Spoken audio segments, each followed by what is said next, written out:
So, ayan, evening routine naman tayo day, no? So, around 5 o'clock day, kailangan ko na magsaing ng kanin at pagkain ng aking alaga.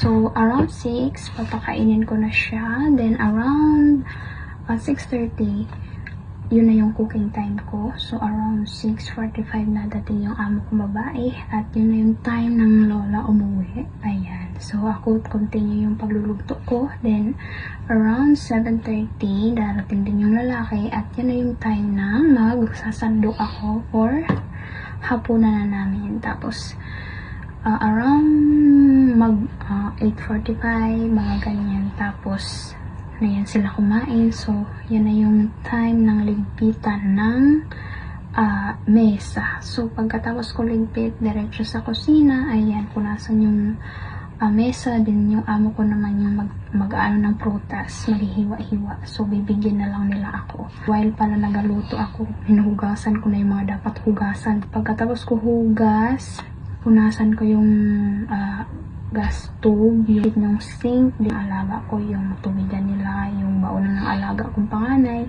Tapos, yan ay magtatapon ako basura, init tubig ang sa sala para iligpit yung mga nakakalat na laruan. At ang pinaka last day ay ang mag-vacuum. So, yan na yung sign na tapos na ang lola niya.